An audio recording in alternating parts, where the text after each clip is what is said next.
Friends, এখন বাজে সকাল 10টা আর রান্নাঘরে এখন সুরভি রান্না করছে আর মা গেছে একটু বাইরে কাজে ব্যাংকে। তো দেখা যাক রান্নাঘরে, চলো দেখা যাক কি রান্না হচ্ছে আজকে আমাদের মেনুতে দুপুরবেলা। আর আমি তরকারি চাপিয়েছি। আচ্ছা, আর এখানে আমি পোস্ত বাটছি।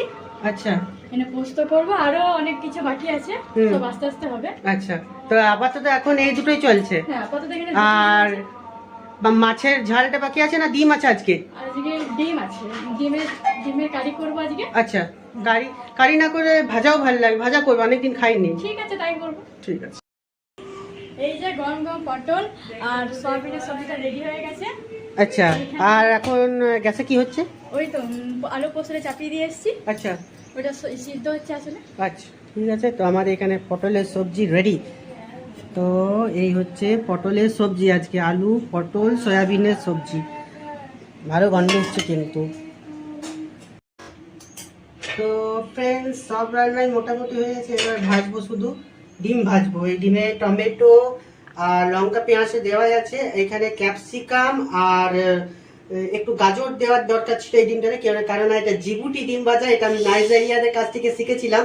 তো যেহেতু ক্যাপসিকাম আর গাজরটা নেই, তো আমি টমেটোই দিয়েছি শুধু। তো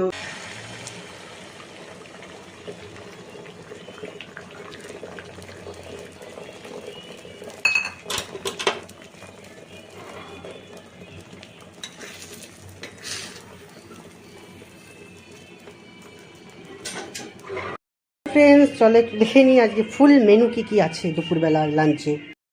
তো ফার্স্টে দেখতে পাচ্ছ রয়েছে সাদা গরম ভাত, আর এখানে কি রয়েছে, এখানে ডিম ভাজা, আমি ডিমটা ভেজেছি, ডিম ভাজা, আর এটা লাউয়ের খোসা ভাজা। এটা শুক্তো ভাত দিয়ে খেতে ভালো লাগে, তাই একটু ভেজেছি, খেয়ে টেস্ট করে দেখবো আজ।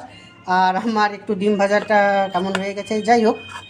আর এখানে সয়াবিন পটল দিয়ে একটা সবজি রয়েছে, আলু দিয়ে পটলের সবজি।